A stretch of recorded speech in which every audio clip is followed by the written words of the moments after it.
started, but we know sometimes people need a second to get set up with GoToWebinar. So while that's happening, I'd like to welcome you all to JSTOR Administrator Tools 2025 Update Part 2, in which we will cover usage and holdings. This webinar is appropriate for new and experienced JSTOR administrators, including ArtStore administrators who are new to JSTOR. We will be discussing what you can do with the JSTOR Administrator tools, as well as updates we have made to them since our last webinar covering this topic in 2024. This webinar is the final in this year's series of 5 JSTOR updates we have held since August. All of our previous webinars for this year are linked in your handout. And speaking of a handout, we have created one for the webinar that you can refer to later. Nicole is sharing the link to the handout in the chat right now, so you should see it pop up on your screen in a moment. And she will also share it again every time we mention it in order to ensure that any latecomers to the webinar are able to access it. In the handout, you will find links to all of the resources that we mentioned, including the recordings from the previous updates webinars that we did this year. We will post this again later in the webinar, as I said, whenever we mention it, you'll see it pop up in your chat. So let's get started with some introductions. I will go ahead and introduce our team today. My name is Elizabeth Behrens, and I am a partner and user education lead at JSTOR. Our presenters today are Dana Howard, our Senior Education and Outreach Manager on the JSTOR Partner and User Education team, and Nicole Green with us from our partner and user support team. Nicole will help address the changes in counter reporting and questions that you might have during the webinar. Before I hand it off to Dana, I want to remind you that this presentation is being recorded. We will post the webinar recording on YouTube and link it in your webinar handout once it's been posted. We're putting it in the chat yet again so latecomers can access the handout. Once on YouTube, the video will include a link table of contents in the description so you can jump ahead to any relevant section of the video. All attendees will also receive the recording as a GoToMeeting link in a follow-up email, as well as a link to the handout. After you exit the webinar today, a short survey will appear on your screen. We do appreciate all feedback you can share with us, and if you don't have time to answer the survey immediately, it will also be emailed to you in about an hour. And whether you respond to the survey immediately or later today, we hope that you can share ways these webinars are useful for your work or ways they could be more useful. Please let us know what topics you'd like to see covered in more depth and any other thoughts you may have about our webinars. We read every comment and do use them to shape our future work. Now I will pass the microphone over to Dana, and we will put our handout in the chat box for you again, just to make sure everybody sees it. And we will see you again at the end for questions. Thank you, Elizabeth. First, we will quickly show you how to log in and tour your JSTOR admin dashboard, where you can view some quick usage information.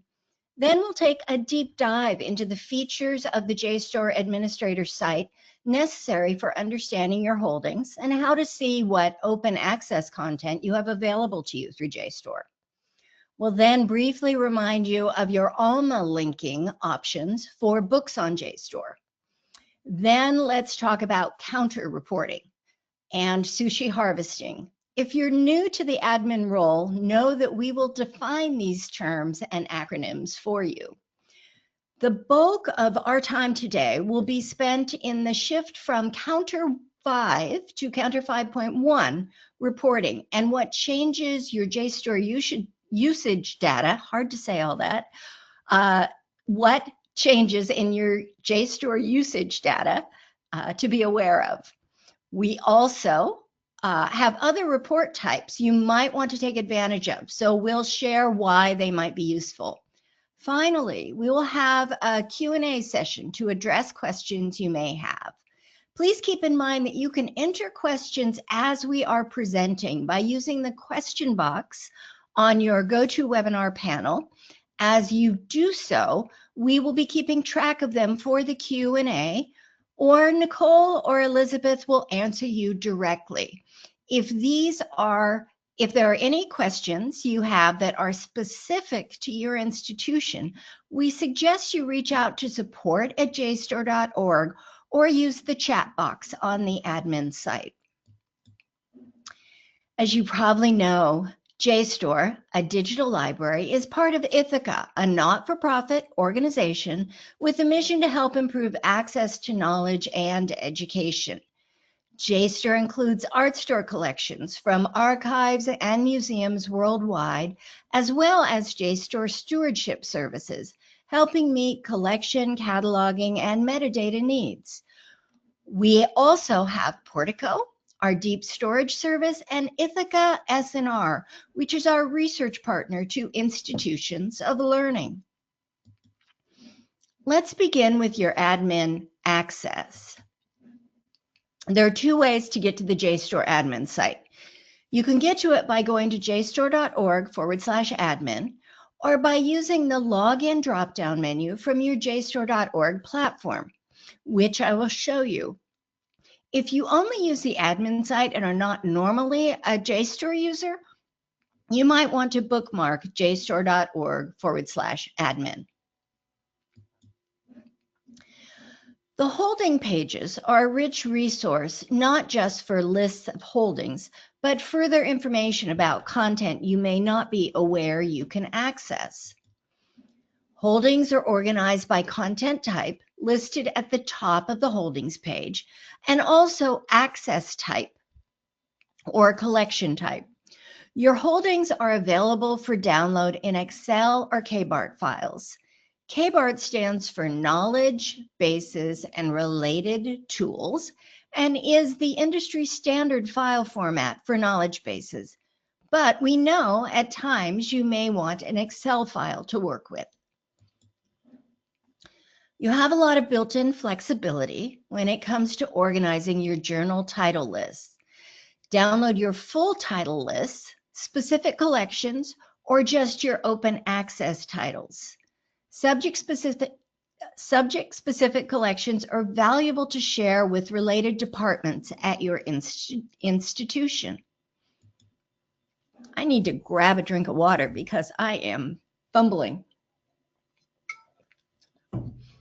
The book's holding page includes different purchasing models and also provides you with information on getting all of your holdings in MARC records. And when we get to the demo, I will show you where you can set up your ALMA linking if you use that method.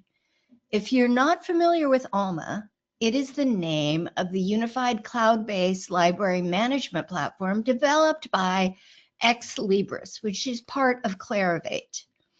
In ALMA, you can automatically update your books on JSTOR holdings, including open access books, using an integration profile. We call this automatic holdings or auto holdings. I also want to highlight that you can download all your free and open holdings, including JSTOR journals, books, and images that fall into this category. And let me point out that research reports and early journal titles can be found on the free and open tab. Research reports are written by experts in their field, providing contemporary analysis and commentary. Early journals are, of course, the titles published from the 17th to the early 20th century and open to all users. Both of these types of content can be of value to researchers at your institution, so these lists can be helpful to share. Now, I'm going to take you to jstor.org, and I'm going to switch off my camera, so bear with me a minute while I turn that up because I want you to see the full page. Here we go. And I'll show you how to log in. So here we are on jstor.org. All you have to do to log in is to click the login button here in the right corner when you're authenticated through your institution. And when I log in, the name of my team appears because we share this login for demonstrations. But when I mouse over my team's name, you can see that JSTOR admin is one of my choices. That's how you get to the admin page. If you don't have admin privileges yet at your institution, in the handout that we gave you, under Getting Started, you will see that there is a way that will walk you through the process on our support site, a little article. Alternatively, a current administrator at your institution can give you a hand in setting up your account. So I've logged in with our example account, and I'm on the admin site with my admin privileges. First thing I want to point out is there is a little help button at the bottom of the page. When the support team is available, they can answer you immediately in a chat. When they are not, say they're in a meeting, their name, you can fill in this form with your question, and they will get back to you via email during business hours. It's valuable to do that, even if it just says help here rather than chat, because it'll put you in the queue to get immediate response as soon as they're back at their desk. Right now, the team is in a meeting. They're generally available during business hours, Eastern Standard Time in the US. The other thing I want to point out that you'll see on this page is this blue box. Whenever we have major platform announcements, we put this box on the admin site so admins are aware of changes on the JSTOR platform. So this summer, we added the JSTOR AI research tool, and you can click here to learn to use it, or you can click over here to learn more about your role as an admin of this tool. We went over that in some detail in our previous admin webinar earlier this year, and there is a link to that in your handout. Scrolling down, you'll see that you can see your overview of trends. Now, this is not your Counter 5 reporting, but it is a quick view. And as you can see, you can go from 4 weeks to 6 weeks or the full past year. What's valuable here is you can get an instant view of books and journal usage for licensed title collections, open access usage for books and journals, and access denied titles. Now, the access denied titles is valuable if, for example, at the end of the year, you have some budget money left. You can see what people at your institution have been trying to access that maybe you have not purchased for your institution as yet. So I encourage you to download that report. Also, if you have ArtStore at your institution, when you scroll down, you'll see ArtStore content usage at your institution in a graph. If you don't have ArtStore, you won't see this. Now, let's go on to holdings. I do want to share that the access methods, account information, and user management was content that we covered in our Admin 1 webinar earlier this year. So we're going to jump right to holdings to talk about what holdings you have on JSTOR available at your institution. Now, please note that many different kinds of products are available for purchase through JSTOR. And when you look at holdings at your institution, you may not see exactly what I have here. But as you can see across the top of the screen, you have these various tabs you can choose. For journal holdings, I could download all of my journal holdings in either Excel or KBART format. But I could also go down here to various collections that I have. And these are parsed out from my holdings so that for example, if I have someone new to the institution in the music department, I could download an Excel file of all of the journals in that subject area for that faculty member so they could see what they have available on JSTOR in their field. Scrolling down further, open access journals, I can download Excel or a KBART file as well. Now, turning to books, what I love about this page is it gives me a definition of each of the kinds of purchase options that I may be using at my institution. So these are my path to open books. If I scroll down, these are my purchase titles, demand-driven acquisitions, and evidence-based acquisitions, as well as my open access. Also, the publisher collection books at JSTOR as well, which this institution, this demo institution, doesn't have. So you see that's why that's written across there. And I have a brief description of MARC records here, as well as a link to our support page to help you if you would like to get all your MARC book records, and a link to the OCLC Collection Manager Guide for MARC records. And down here, I have a sample of the records that I can review. So that's your books page. Going back up to the top, primary source collections. Some of the primary source collections at JSTOR are those that you have purchased, and they will show up in this tab. While others are open access, your purchase collections will be here. If you don't have any of these purchase collections, it will list it here for you that you don't have it.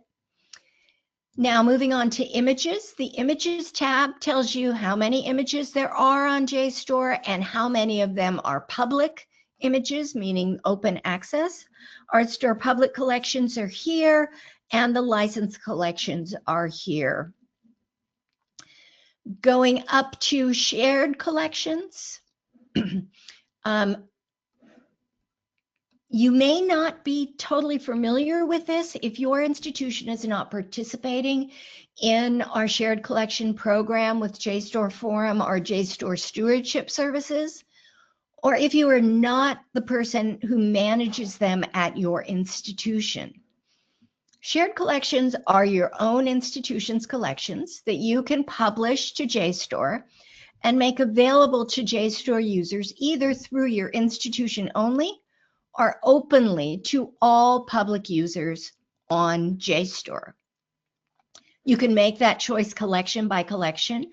So as you can see, we have 18, but we don't have any that are open. If I were to click on my Chicago collection, I might want that to eventually be open, but I can look at it and review it. And here it is as it appears to my users at my institution through JSTOR.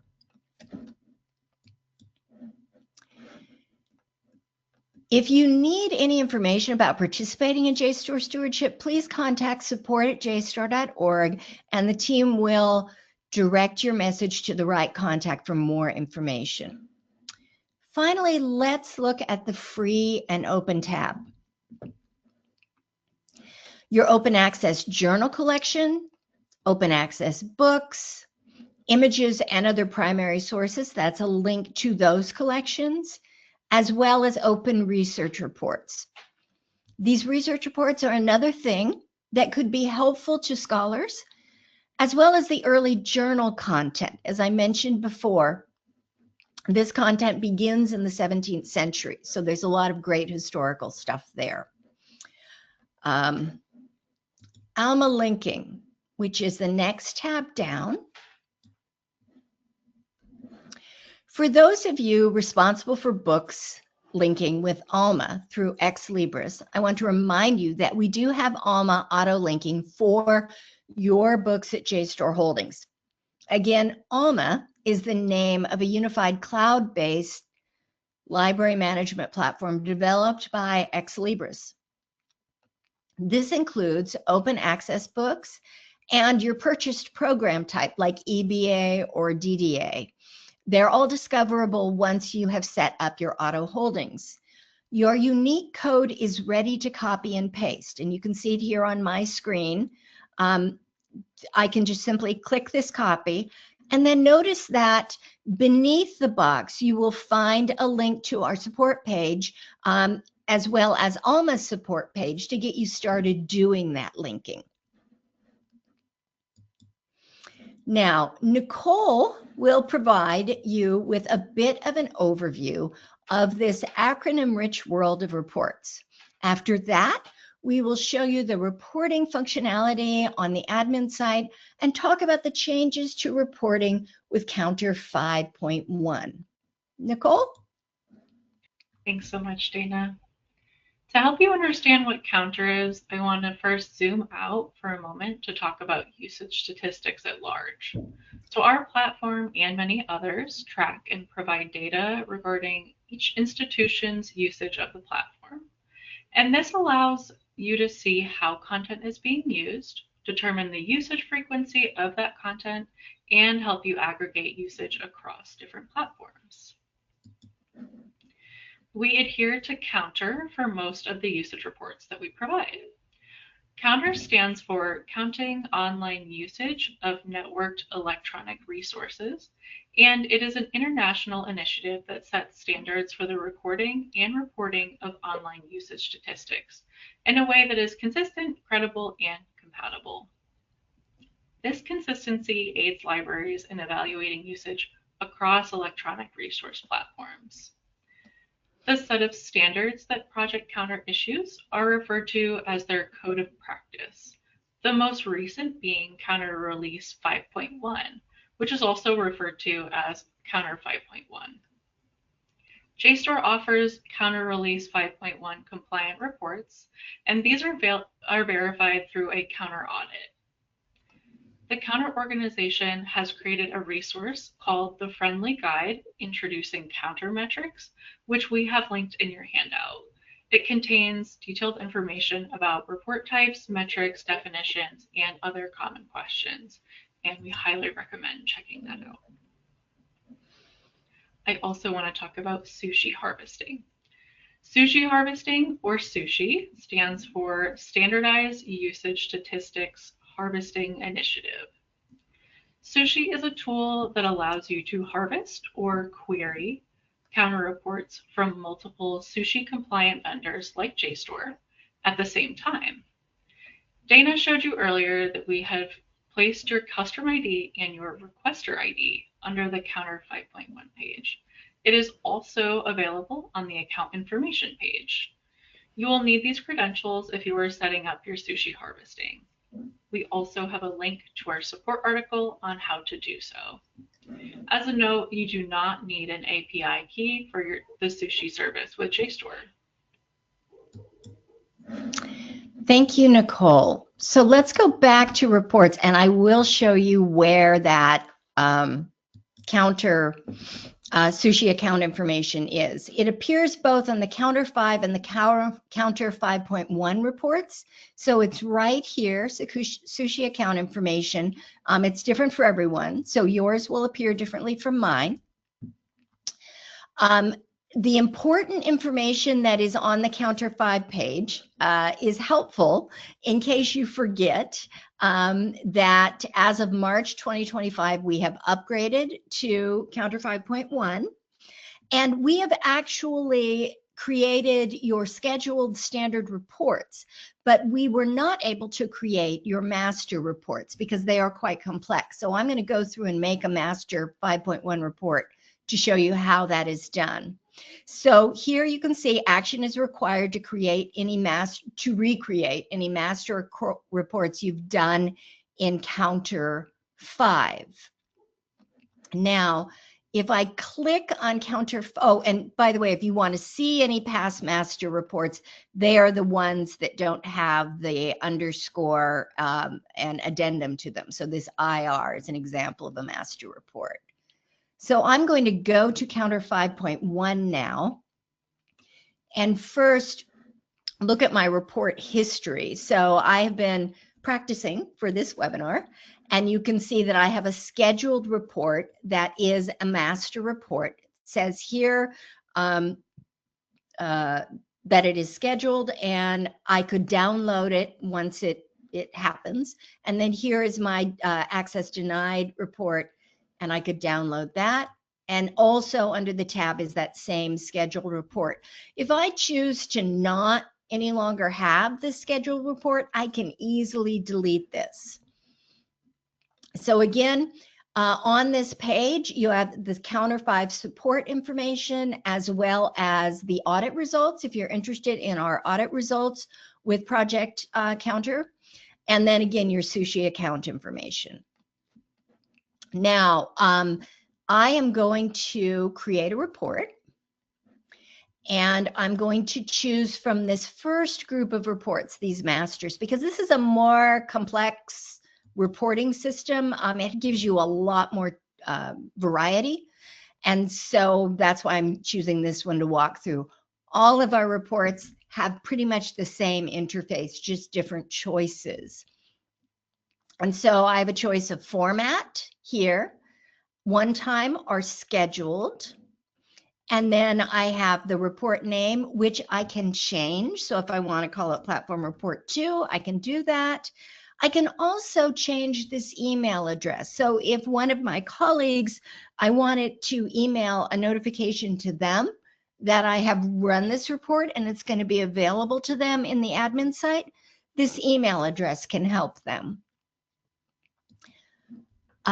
When I click Create Report, I can then choose to show or not show, and I'm just doing this at random. So those of you who are good report people might wonder what I'm doing here.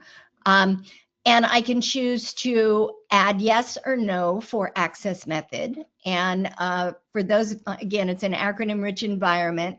So for those of you who may not know, TDM stands for text and data mining. And then metric types, as well as monthly details, yes or no. And then this is the part I really like. I click continue and it tells me, it gives me a confirmation of all the choices that I made before I click submit. And when I do click submit, it's going to submit that report and it will eventually show up in my report history. And I will be able to use that report whenever I need. Now, I'm going to take you back to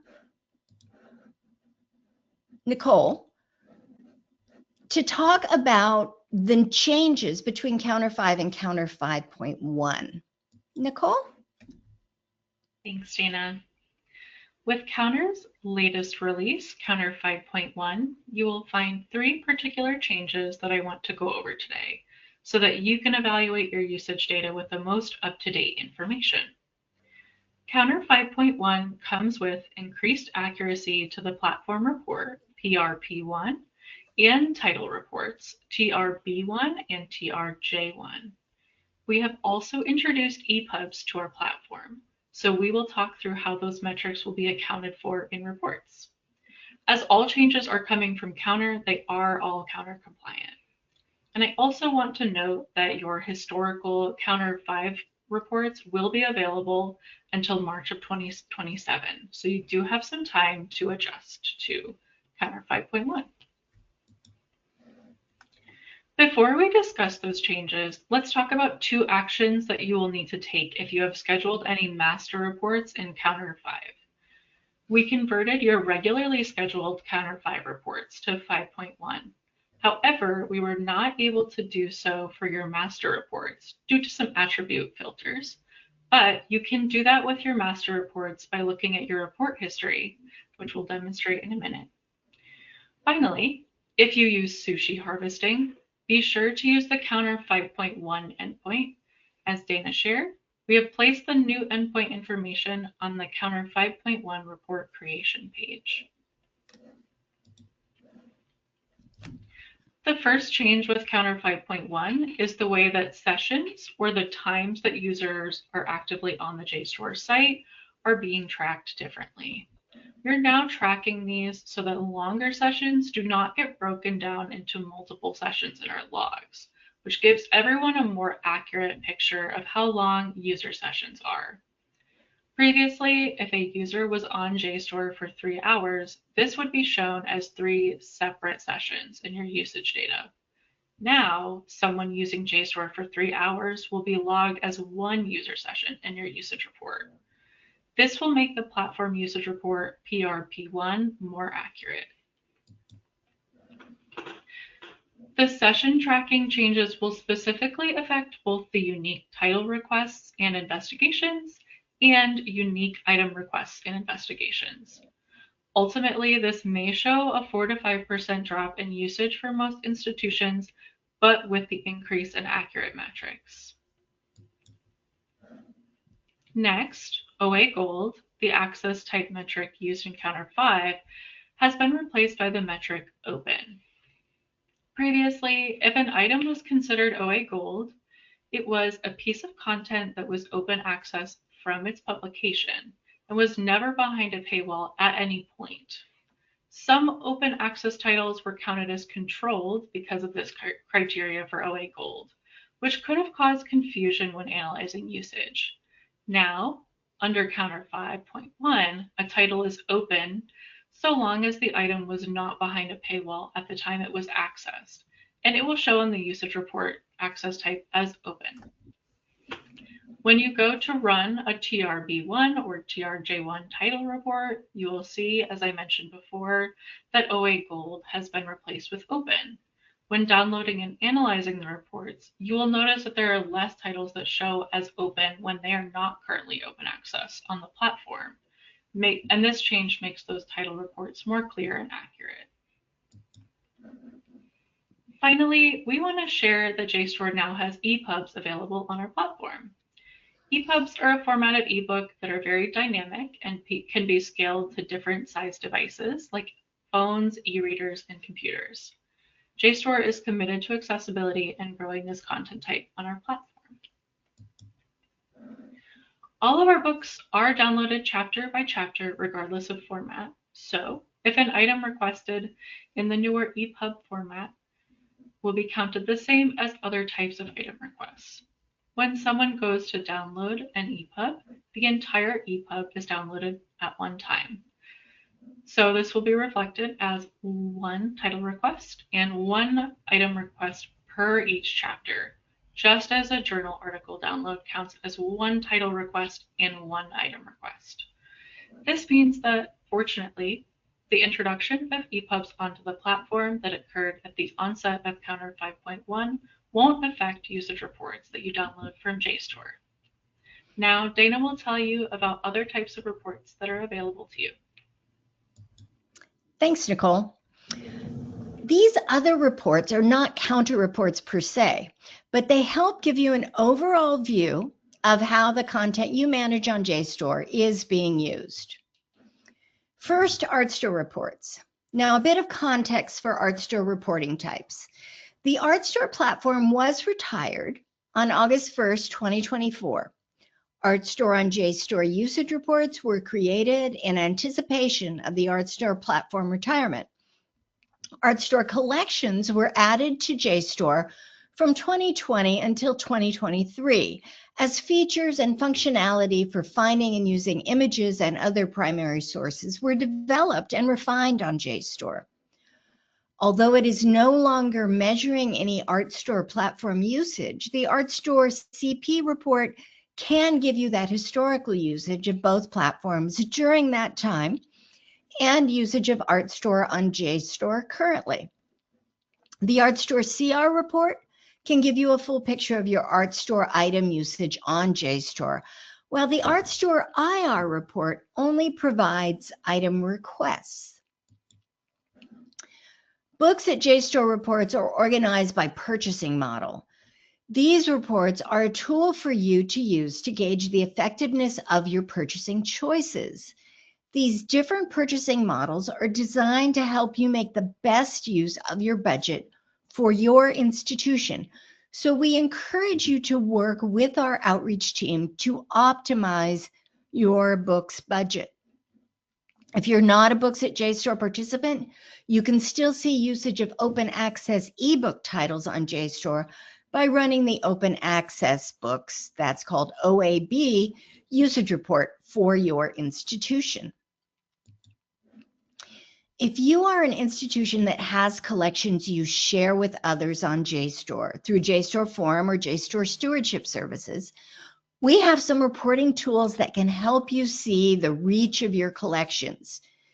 You can have several individual collections and can create a report for each and learn what institutions are using them. We recently created a collection usage dashboard to see collection usage over time by any date range you specify. Digging deeper, Although we have intentionally blurred out details on this actual report, you can see your collection's top requested items for your institution by others, as well as the top countries and institutions accessing your items. This can not only be gratifying, it can give you evidence to make a case for further collection sharing through your institution. And finally, the engagement report. The engagement report is one that we shared in our first 2025 admin webinar back in September, or was it August? But it bears repeating here.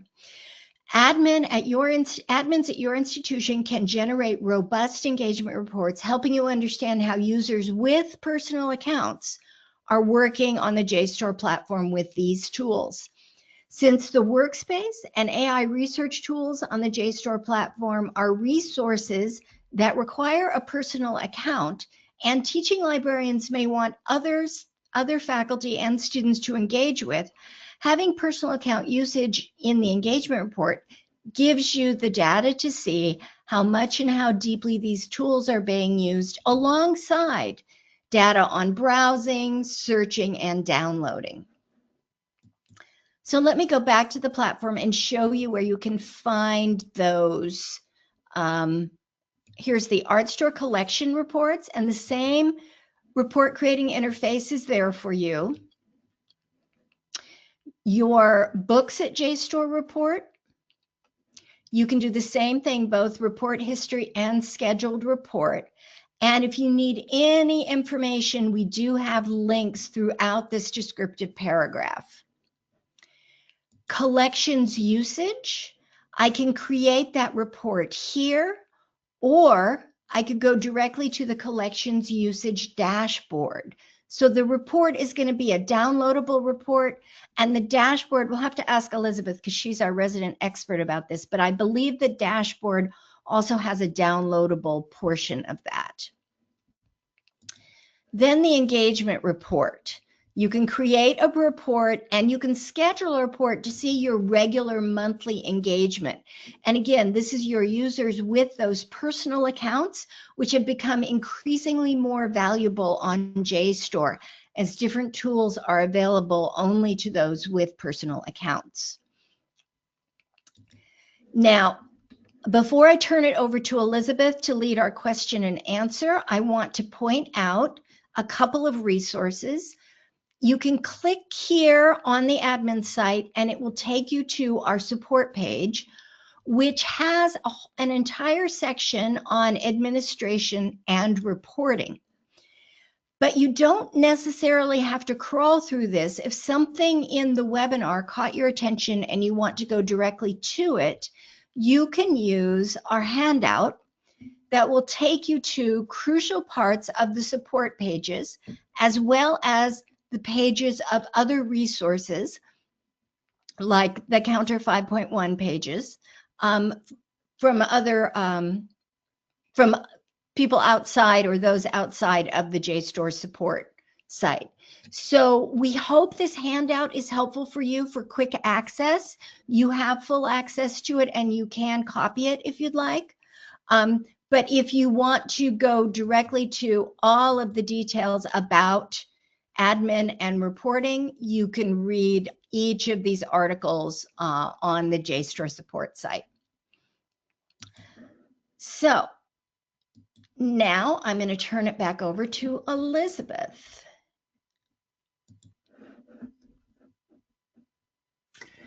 Thanks, Dana. So we're actually all going to turn our cameras back on now to address your questions, and please feel free to continue entering questions as you think of them. We will all be looking at them and calling out common themes. And before we get to the questions, if you're going to leave the webinar at this point, that survey I mentioned is going to pop up on your screen as soon as you close the window. So please feel free to leave us very specific comments. That's what we'd like to see. They're very helpful for us in determining the content we cover in future webinars. So enter as much detail as you can when responding to the brief questions. It should just take you a couple of minutes. And if there are questions that we can't get to today, we will be adding an FAQ in the next week covering those in the handout for you. A link to this handout, which is in the form of a LibGuide, will be in your follow-up email. Please also always reach out directly to support@jstor.org with any questions you have that we can't address in the time remaining. We did get a number of questions throughout the webinar, and we indicated a few would be good to talk about with the group. Let me just find where those are. Okay. There was a question about whether Alma Auto Holdings is something that can be used to add DDA titles to an Alma catalog. Nicole? Yes, Alma Auto Holdings includes all of your books at JSTOR Holdings, and we have instructions to set up your auto holdings on our support site that I can drop in the chat right now for you. Great, thanks, Nicole. There were a couple of questions related to parsing out open access materials and titles. In one case, a user would like to bring certain subject categories into a school's catalog, but not other subject categories. Is that something that's possible?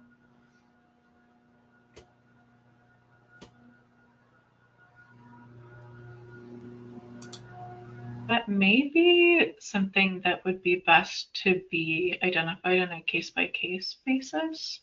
So I would definitely suggest reaching out to us at support@jstor.org. We can see what holdings you have, and we can help you out with those specific holdings and get you on your way there. Great, good idea.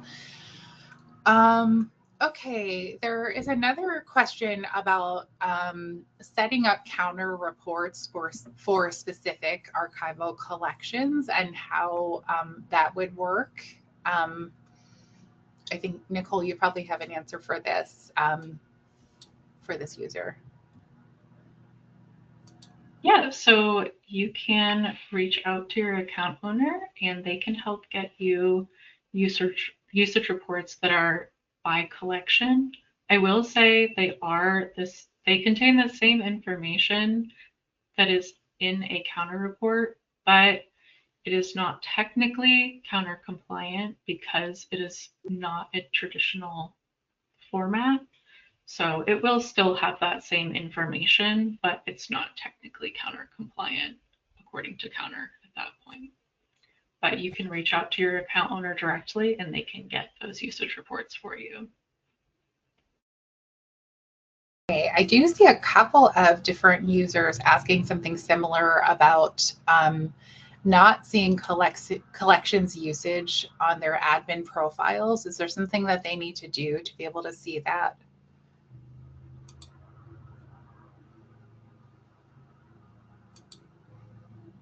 Not seeing collection usage here.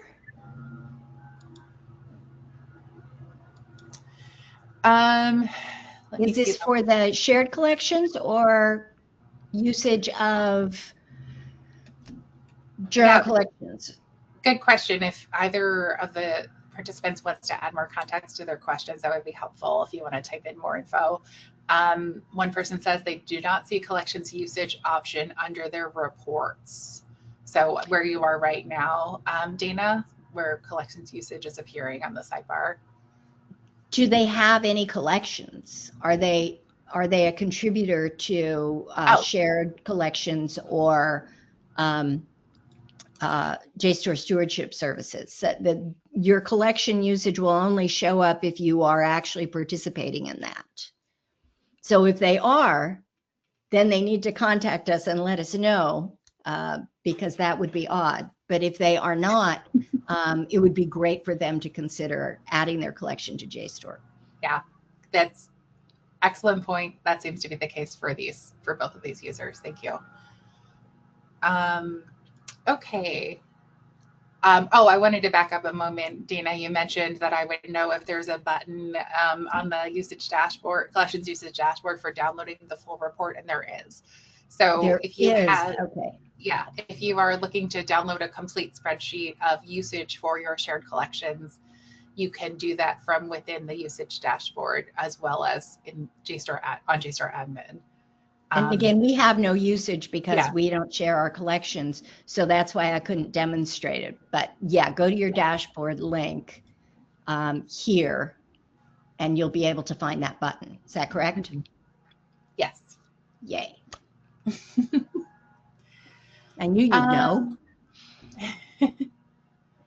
Okay, someone is asking if we have a recording of the part 1 of the admin training, and yes, absolutely. On the JSTOR YouTube channel, you will see a playlist with this information of past recordings, and it's also in the handout. Yeah, we've also got it in the handout for you. Yeah, it's We're right there. trying to save librarians as much time as possible. We're really trying. Yeah. Okay. A follow-up ArtStore question is about how a user can troubleshoot their sushi connection to counter 5.1. They seem to have a broken connection with missing data. That sounds like maybe something they should contact support for, but I don't know if you have any other input on there. Yeah, I would definitely recommend contacting us at support. We can definitely help troubleshoot what's going on with your sushi connection. And that's support@jstor.org. That's the email address. Great. And if any of you need access to the handout, again, I see a couple of mentions in the chat. Maybe Nicole can pop it in the chat again.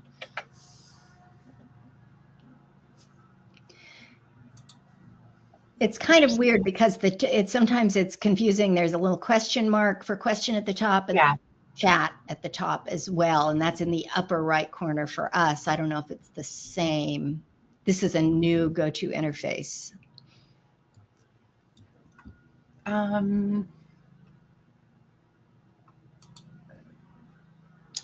Okay, here's a question about path to open.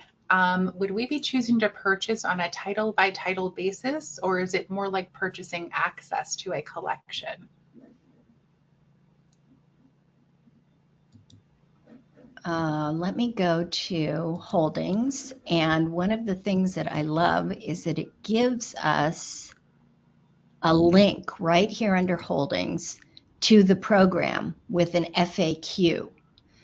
So let me say again how I did that. I went to holdings, I went to path to open, and there's a hot link right here for path to open. And that opens up in an FAQ about path to open. So I don't know exactly the answer to that. Do you, Nicole? I do not. Our outreach team would be a really good resource for this. You're welcome to email us at support@jstor.org if you're interested in Path to Open, and our outreach specialists will be happy to help you with that. They're incredible. So.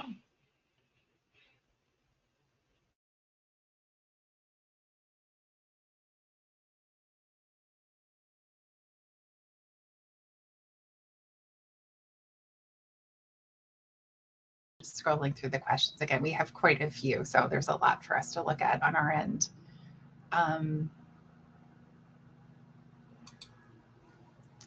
There is a question about if you can explain what the difference is between counter reports and engagement reports. Engagement reports are not counter compliant. They're really there for you to gauge how those with personal accounts, this is a de-identified group. You don't see who has these personal accounts, but those with personal accounts are using your platform. We find that personal accounts use the platform more widely, but you can only use certain features of the platform, like the JSTOR workspace where you can save and share content, or the JSTOR AI research tool if you have that personal account. But those have really nothing to do with counter compliance. They're more just how the platform is being engaged with as a learning and teaching resource. Great, thanks. Another question is whether JSTOR works with the OCLC ILS like we do with ALMA. Nicole?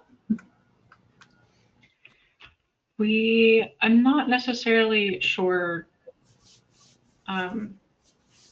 how you mean the question. Sorry, it's harder to get more details, but we do work with them. Yes, we work with OCLC. It's not linked in the admin portal the way it is with Alma. Maybe that's some of the context that I'm missing from the question, but we do still work with them, and we're happy to help you with that. If you want to get set up with them, you're welcome to reach out to us and we can get you started with that. And they also have a wonderful page on their website dedicated to JSTOR. That is a great starting point as well. Great. There is a question about what report we recommend to get a basic idea of usage per title. Is there a particular report that users can go to for that kind of information? Usage per title of books or journals? I would recommend the Title Master Report. That is a usage report that accounts for usage at the title level for books, journals, research reports, and primary sources. So that would be like, without knowing any more details, that would probably be a good starting place, at least. You can see all the usage for the titles, for all the different titles. And then if you want to, from there, maybe adjust and get more granular, you could. But I would suggest that as a starting point.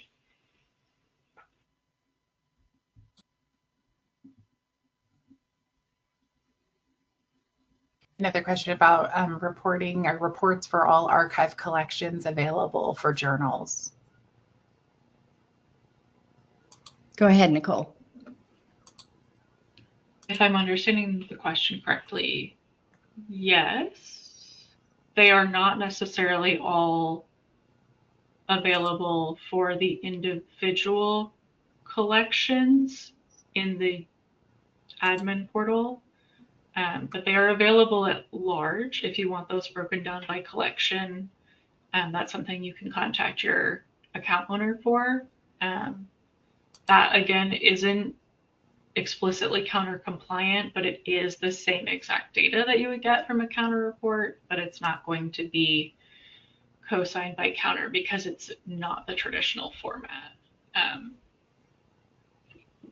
Hopefully that answers your question. Okay.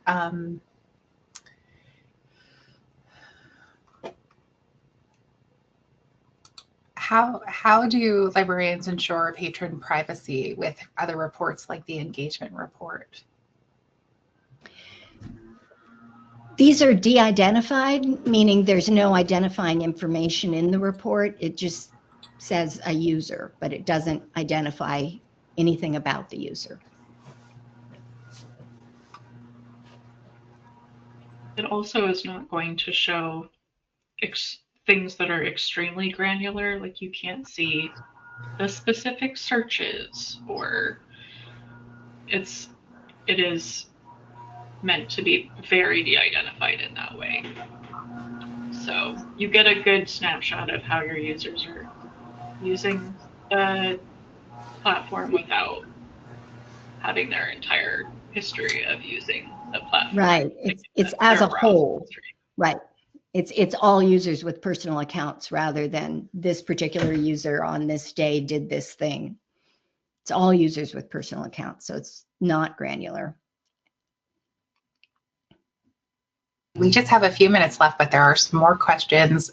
There's one about why you would download KBART files from JSTOR, or is it easier to continue to refer users directly to JSTOR to search for content? What's the advantage of the KBART files?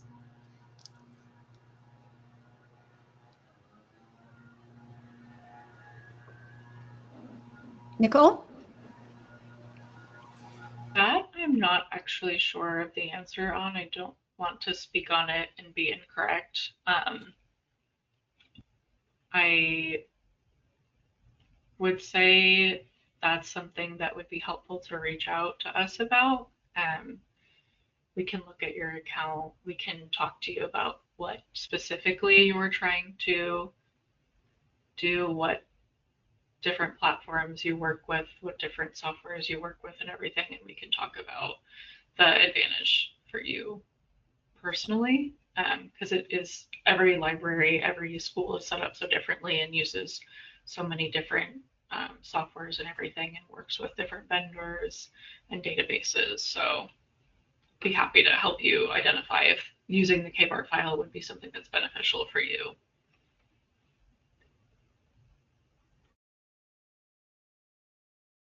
There's a question about how to know the number of personal accounts at an institution.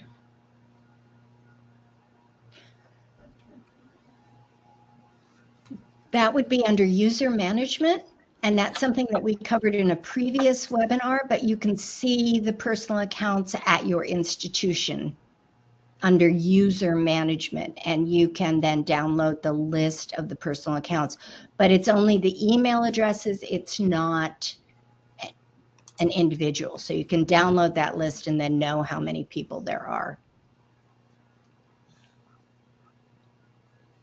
Okay, great.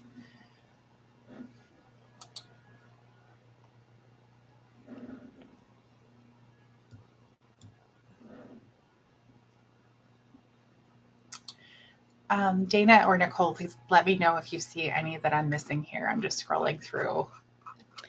We just have a couple more minutes. We will, if there are questions that are universal and we didn't get to them, we will put them in our frequently asked questions section that we will add to this handout by the middle of next week. And so that's where you can look to see any frequently asked questions.